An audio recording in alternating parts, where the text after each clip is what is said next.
കാൽ നൂറ്റാണ്ടായിട്ട് മത്സര പരീക്ഷാ രംഗത്ത് പ്രവർത്തിക്കുന്ന ഒരാളെന്ന നിലയ്ക്ക് ഇപ്പം നീറ്റ് അല്ലെങ്കിൽ കീം പോലെയുള്ള മത്സര പരീക്ഷകളെ നേരിടാനുള്ള താങ്കളുടെ ഒരു വിജയ ഫോർമുല എന്തായിരിക്കും? നീറ്റും കീമും ഒക്കെ ഇന്നത്തെ കാലത്ത് ശക്തമായ മത്സരത്തെ നേരിട്ട് മുന്നോട്ട് പോകണമെങ്കിൽ ഒരു ഫോർമുല പറയാനാണെങ്കിൽ ഒന്ന് വളരെ നേരത്തെ തന്നെ പഠിച്ചു തുടങ്ങുക എന്നുള്ളതാണ്. ഒരു 6-7 ക്ലാസ് വെച്ച് തന്നെ അവർ പഠിക്കുന്ന സിലബസ് ആ ഒരു ഓറിയൻറ്റേഷനിലാണ് അവർ പഠിച്ചു വരുന്നതെങ്കിൽ അവർക്ക് കുറച്ച് എളുപ്പമായിരിക്കും.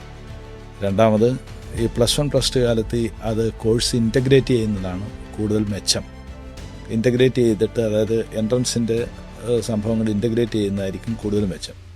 പിന്നെ കൺസിസ്റ്റൻസി ഉണ്ടാകണം. ലക്ഷ്യത്തിലെത്തുന്നത് വരെ വ്യതിചലിക്കാതെ അതിൽ മാത്രമായിട്ട് ശ്രദ്ധയൂന്നി നിൽക്കുന്നത് നല്ലതായിരിക്കും. മറ്റൊരു കാര്യം കൂടി ഇപ്പോൾ പറയാവുന്നതെന്ന് നല്ലൊരു ഡ്രീം ഉണ്ടാകണം.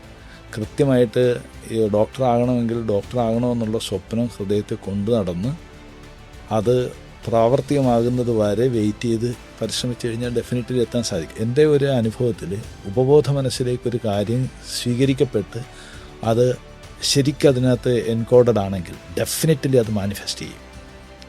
അതാണ് നമുക്ക് മനസ്സിലായിട്ടുള്ള കാര്യം. അത് ഡെഫിനറ്റ്ലി മാനിഫെസ്റ്റ് ചെയ്യും.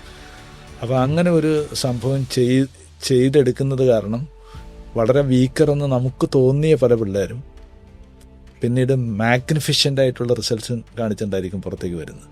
ഈ ആഗ്രഹം അവർ ചിലപ്പോൾ ഒരു ജസ്റ്റ് എ മോഹം മാത്രമായിരിക്കും. വരുന്ന കുട്ടികൾ ഉള്ളത് ഒരു മോഹമായിരിക്കും, ഒരു ഡിസയർ എന്നുള്ള ഒരു ലെവലിൽ അവരുടെ ഉള്ളിലേക്ക് അത് വന്നിട്ടുണ്ടാകില്ല.